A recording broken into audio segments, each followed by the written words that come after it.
Welcome friends.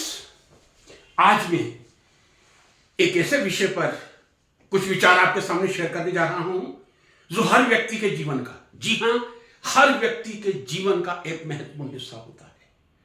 और यदि मैं ये कहूं कि हर व्यक्ति की पर्सनैलिटी का एक पार्ट होता है, उसमें भी कोई कहने में मुझे अतिशयोक्ति नहीं।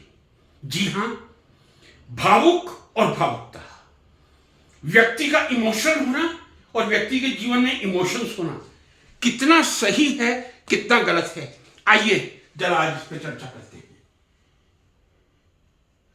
इमोशंस एंड इमोशनल,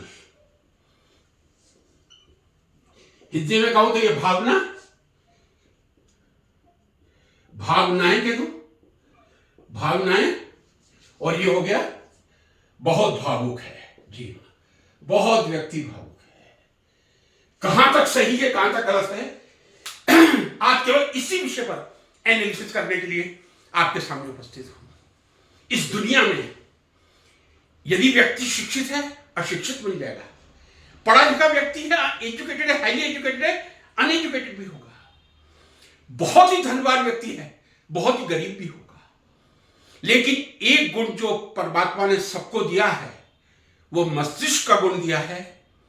मानव को एक चिंतनशील प्राणी बनाया है ताकि वो चिंतन करके समाज का कल्याण कर सके। और दूसरा, जो सुंदर हृदय प्रभु ने दिया है, हम उसको कितना सुंदर रखते हैं ये हमारे ऊपर है।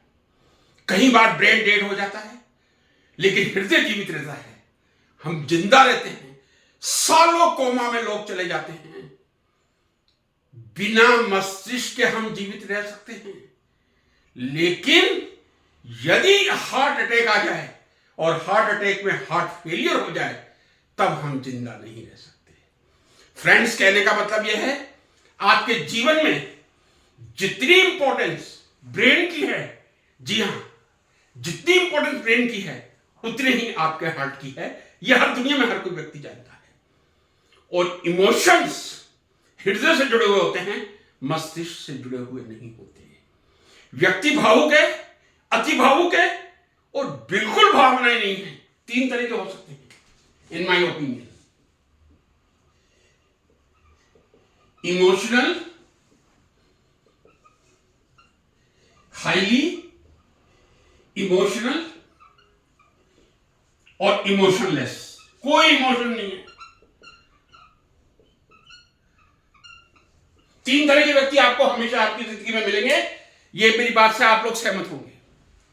भावुक है व्यक्ति, किसी का दुख देखा दुखी हो गया, किसी के सुख में सुखी हो गया।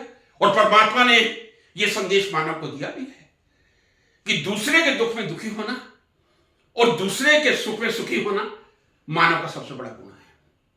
कुछ व्यक्ति ऐसे होते हैं, हाईली इमोशनल होते हैं। पहले मैं तीसरी कैटेगरी पर रहता हूं, बाद में इसका एनालिसिस करूंगा।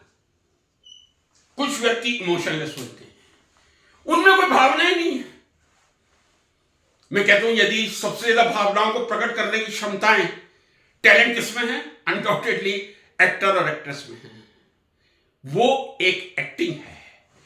एक्टिंग और रियल जीवन दोनों में बहुत फर्क होता है। आप कितने भावुक होकर किसी फिल्म में एक्टिंग कर रहे हैं, वो आपकी एक्टिंग का परिचायक है।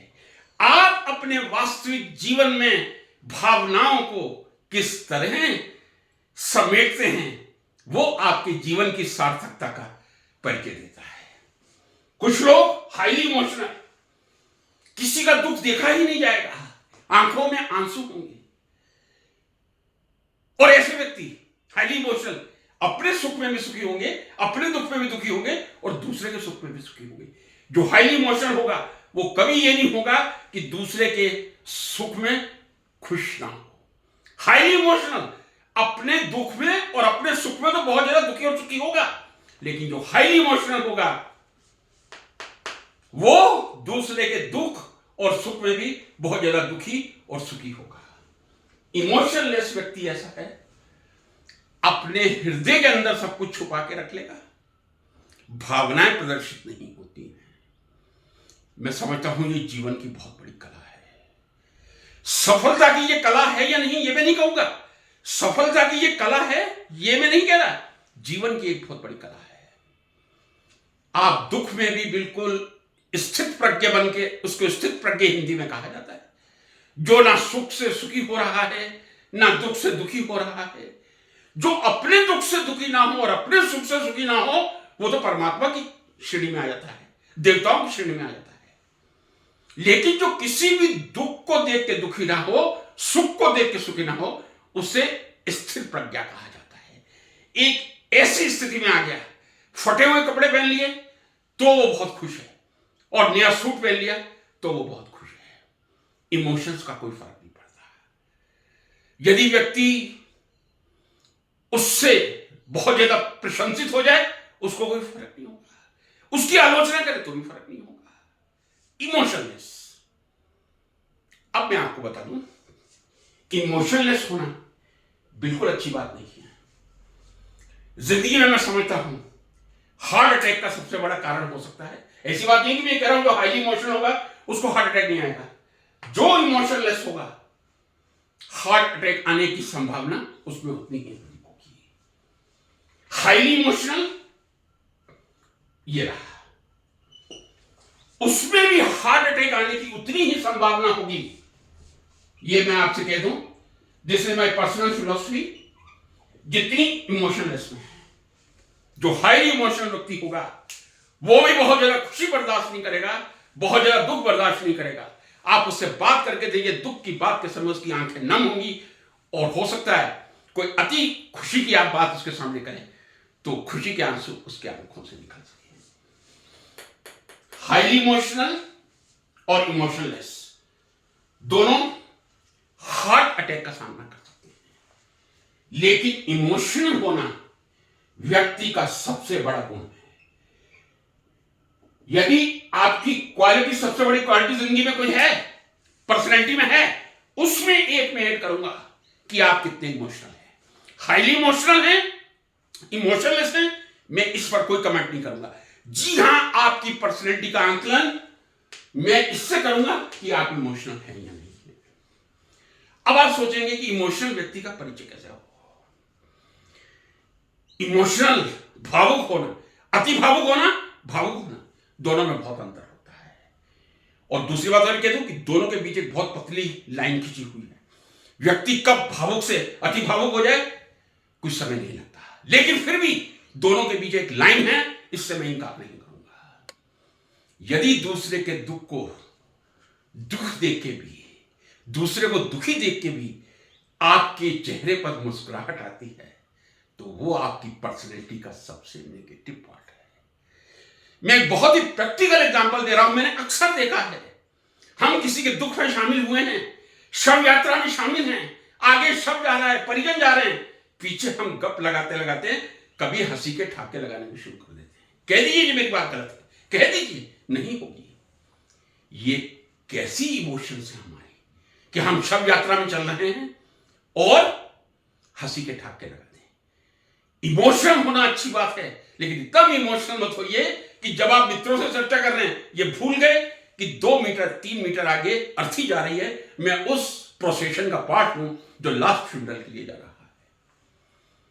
एक दूसरा पार्ट पर्सनैलिटी का इमोशनल व्यक्ति में जरूर मिलेगा। आपकी खुशी देख के he will be the happiest person of the world.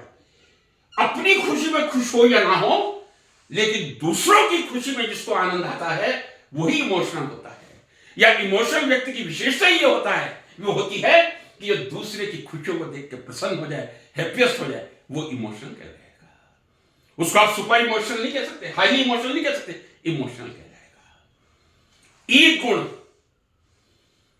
जो इस दुनिया में, इस देश में बहुत नकारात्मक रूप से देखा जाता है, वो किसी भावुक व्यक्ति में ही मिल सकता है। थोड़ी फिलोसफिकल बात आपको मेरी लग रही होगी, आपको डाइजेस्ट हो रही है या नहीं मैं नहीं कह सकता, लेकिन एक क्वालिटी जो ह्यूमन बीइंग की पर्सनैलिटी की सबसे बड़ी क्वालिटी है, वो इमोशनल व्यक्ति में ही देखने को मिल सकती है। And I don't have any doubt to say anger. मैंने आपसे कहा था जो बहुत घृणा की दृष्टि से देखा जाता है, जो बहुत त्यागने योग्य वस्तु है।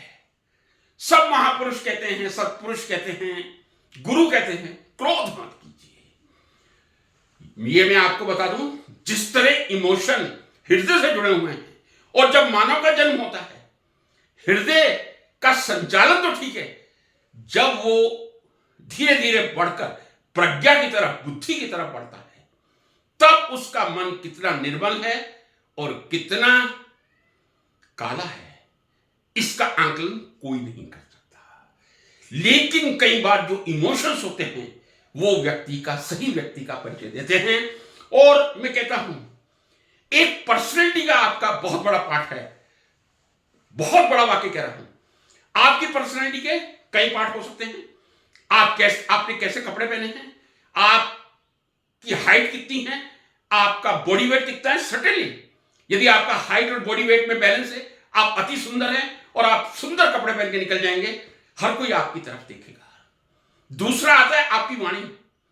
जब आप बोलना शुरू करते हैं, दो व्यक्तियों के बीच, अज्ञात व्यक्तियों के बीच इंटरेक्ट करते हैं, ज्ञात व्यक्तियों के बीच में करते हैं, ड्राइंग रूम में बैठ के अपने मित्रों के बीच में करते हैं, शराब की पार्टी में करते हैं, यहां कहीं मंच पर जाकर करते हैं, किस तरह आप इंटरेक्ट करते हैं, दैट इज भावना। But anger is a greatest part of the personality. Tulsidas ji में आपका विश्वास है या नहीं? मैं समझता हूं इस विश्व के हर नागरिक में यदि राम पर अटूट विश्वास है तो तुलसीदास और वाल्मीकि जी पर तो होगा ही। दोनों में अंतर यह था कि वाल्मीकि जी ने काल्पनिक रामायण लिख दी थी और तुलसीदास जी ने समकक्ष लिखी थी। उन्होंने कहा है, भय बिन होए न प्रीत, भय बिन होए न प्रीत। Without fear there can not be any affection, without fear there can not be affection. मैं कहता हूं, दुनिया में सबसे पहला और सबसे सच्चा आपका दोस्त होता है माता होती है। माता से बड़ा कोई दोस्त और माता से बड़ा गुरु इस दुनिया में कोई नहीं हो सकता। माता अपने बच्चों को बेहद प्यार करती है। बच्चे के एक आंसू पर माता के 100 आंसू निकल आते हैं। लेकिन यही वो माता यदि बच्चे पर गुस्सा नहीं करेगी तो वो बच्चा कहीं विकारों का रूप भी ले सकता है। तो पर्सनैलिटी का एक इंपॉर्टेंट पार्ट है, वो है एंगर, गुस्सा। और वो तभी आएगा आप में जब आप इमोशनल होंगे। यदि आप इमोशनलेस हैं, आपको नहीं आएगा। हो सकता है जो हाईली इमोशनल हो उनको बहुत ज्यादा गुस्सा आता हो, बिल्कुल आएगा। लेकिन जो इमोशनल है उसको क्रोध जरूर आएगा। और तुलसीदास जी ने बहुत अच्छी बात की थी, भय बिन होए ना प्रीत। और तुलसीदास जी की यह बात आज के जमाने में भी कितने सार्थक है। हम बहुत हाई क्वालिटी के स्टूडेंट पैदा कर रहे हैं, बहुत हाई क्वालिटी के स्टूडेंट पैदा कर रहे हैं। 95%, 99 सेंट स्टीफेंस कॉलेज दिल्ली में तो 100% पे मेरिट समाप्त हो जाती है। लेकिन किस तरह के हम वो बच्चे आज के विद्यार्थी बना रहे हैं? क्या बिल्कुल इमोशनलेस तो नहीं है? क्या उनमें मानवता का गुण है? जो इमोशनल व्यक्ति होगा उसमें मानवता का गुण होगा। मानवता is directly proportional to emotion, emotion is directly proportional to humanity, undoubtedly. कोई अच्छा शिक्षक होगा, अपार स्नेह देगा अपने विद्यार्थियों को। यदि कोई शिक्षक किसी विद्यार्थी को यह कह दे, बैठ जा, प्रश्न मत कर मेरे से, तो उस शिक्षक को धिक्कार है। सच्चा शिक्षक वही है जो एक विद्यार्थी को प्रेरित करता है, जितने प्रश्न आप मेरे से पूछ सके पूछिए, मैं उसका उत्तर दूंगा। वो शिक्षक का एक असीम प्यार है। यदि अपने कमरे में शिक्षक बैठा हुआ है, विद्यार्थी आया है अपनी समस्याओं को लेके, कितने प्यार से उन विद्यार्थी को बैठा के समस्याओं का समाधान करता है, ये उस शिक्षक का सकारात्मक गुण है। लेकिन वही शिक्षक जब अपने विद्यार्थियों की परीक्षा लेता है और वो नकल करने पर क्रोधित हो जाता है, तो हम उस टीचर को यूजलेस टीचर की श्रेणी में लाकर खड़ा कर देते हैं। चोरी चाहे छोटी हो या बड़ी, मैं बहुत स्पष्ट शब्दों में कह रहा हूं, गुजराती भाषा में इसको कापली कहते हैं, यूपी साइड में इसको खर्रा बोलते हैं। जो छोटे छोटे अक्षरों में जेब में मोजे के अंदर लिखकर या बगल में रख के ले जाया जाए, कपड़ों के अंदर रख के, that is known as in यूपियन लैंग्वेज खर्रा, गुजराती कापली, चाहे 100 कापली हो या 1 कापली हो, चोरी चोरी होती है। और यदि किसी चोरी को रोकने में कोई शिक्षक क्रोधित होता है तो उससे अच्छा शिक्षक कोई नहीं हो सकता। आप पूरी तन्मयता से, पूरे डेडिकेशन से आप पढ़ाइए। यदि आप पूरे डेडिकेशन से नहीं पढ़ाते, तन्मयता से नहीं पढ़ाते, आप बिल्कुल इस शिक्षा के यूजलेस पात्र हैं, आपका कोई उपयोग नहीं है। लेकिन यदि आपने ईमानदारी से अपने विद्यार्थियों की परीक्षा नहीं ली तो ऊपर वाले की निगाह में आप चोर ही रहेंगे। अंत में एक छोटी सी कहानी सब लोगों ने सुनी होगी, वो सुनाना चाहूंगा। एक छोटा बच्चा था। मैंने कहा मां हमेशा ही बच्चे की सबसे बड़ी हितकर, दोस्त और अफेक्शनेट होती है। बच्चा स्कूल गया, पहली क्लास में उसने एक बच्चे की रबड़ चोरी कर ली। जनरली माताएं जब बच्चा छोटा होता है आके बैग चेक करती हैं, रबड़ देखी। मां ने पूछा ये रबड़ तो बेटा मैंने तेरे को दी नहीं थी, कहां से आ गई? मां मैंने अपने साथ में बच्चा बैठा था उसकी उठाई। अरे इतनी गंदी बात, आगे से मत करना। दूसरी कक्षा में बच्चा गया, उसने पेंसिल के और रबड़ दोनों चुरा ली। बच्चा घर पे आया, मां ने पूछा बेटे ये आज फिर रबड़ और पेंसिल? मैंने तो तेरे को दी नहीं और तेरे पास पैसे भी नहीं, कहां से तेने ये प्राप्त की? बच्चा कहता है मां चोरी, मैंने तेरे को मना किया था चोरी मत करना, फिर भी तेरे चोरी कर ली, आगे से ये काम नहीं होना चाहिए। जब बच्चा 6ठी 7वीं में जाता है, बच्चा ज्योमेट्री बॉक्स पूरा, समझते हैं ना, ज्योमेट्री बॉक्स पूरा चोरी कर लेता है।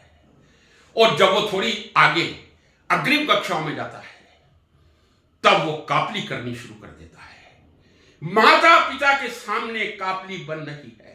हर माता पिता में इतना बोध है कल बच्चे का एग्जाम है और वो आज ये चिट किस लिए बना रहा है। जिंदगी भर मैंने इसके हाथ में पेन नहीं देखा, सॉरी पूरे वर्ष भर इसके हाथ में पेन नहीं देखा, नोटबुक नहीं देखी, और आज ये लिखने में तल्लीन है। इतना लिख रहा है जैसे कोई महान लेखक बन रहा हो, पीएचडी थीसिस लिख रहा हो। चोरी करना शुरू कर देता है। फिर उस बच्चे पे वापस आ जाता हूं। वही बच्चा आगे चल के बहुत चतुराई से, जिसने रबड़ से शुरुआत की थी, पेंसिल और रबड़ से की थी, ज्योमेट्री बॉक्स से की थी, पीजी तक आते आते इतना मास्टर हो जाता है कि अच्छे अच्छे पर्यवेक्षक, ऑब्जर्वर, इन्विजिलेटर उसे पकड़ नहीं सकते। जिंदगी बहुत खूबसूरत बन जाती है।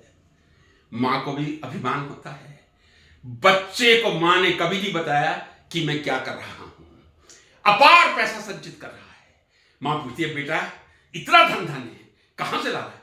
मां मैं अपने परिश्रम से ला रहा हूं। अंतोगत्वा एक दिन मां के पास एक पुलिस वाला पहुंचता है, कहता है आपका नाम सुरेखा देवी है? जी हां। ये आपके ही पुत्र हैं? जी हां। चलिए पुलिस थाने। बोले क्यों, मैं और पुलिस थाने और मेरे पुत्र के संदर्भ में? जी हां, उसने एक बहुत बड़ी चोरी करने का प्रयास किया था। जब वो कामयाब नहीं हो सका, उसको उस घर के व्यक्तियों ने देख लिया, तब उसने बूढ़े दंपति की हत्या कर दी और अब वो जिंदगी भर जेल से बाहर नहीं आ सकता। मां उस समय, वो चूंकि पुलिस कस्टडी में ही होता है, उसको जेल जाना होता है, जब पुलिस थाने में जाती है, मां की आंखों से अश्रु की धारा बह रही है, रोती जा रही है कि अब मेरे जीवन का क्या होगा, इसको आजीवन कारावास हो जाएगा। लेकिन उस समय उस बेटे के आंख में जो क्रोध की ज्वाला जलती है, वो इस उदाहरण को, इस कहानी को बिल्कुल साकार करती है। बेटे की आंख में क्रोध की ज्वाला जल रही है मां को देख के। मां जैसे ही पास आती है, बेटा ये तूने क्या किया? कस के बेटा मां की गाल पे थप्पड़ मारता है और मां नीचे गिर पड़ती है। मां ने पूछा बेटा आज दिन तक पूरी जिंदगी में तू 25 साल का हो गया, मैंने तेरे को कभी हाथ नहीं लगाया, और आज तेने मुझे ऐसा चांटा मारा कि मैं उस चांटे को सहन भी नहीं कर सकी, जमीन पर गिर गई। बच्चा कहता है, ये ध्यान से सुन लीजिए, मां यदि पहली क्लास में जब मैंने रबड़ चोरी की थी, या दूसरी क्लास में जब मैंने पेंसिल और रबड़ चोरी की थी, ऐसा भी थप्पड़ तूने मुझे मारा होता तो आज मैं चोर नहीं, आज एक अच्छा शिक्षक या वैज्ञानिक होता। तो मित्रों ये याद रख लीजिए, भय भिन्न होए ना प्रीत। एंग्रीनेस किसी टीचर की, मां बाप की या किसी अन्य व्यक्ति की कमजोरी ना समझे। Angerness is the greatest part of the personality. Please try to understand the emotion, emotionless, then you will come back to the importance of angriness. Thank you.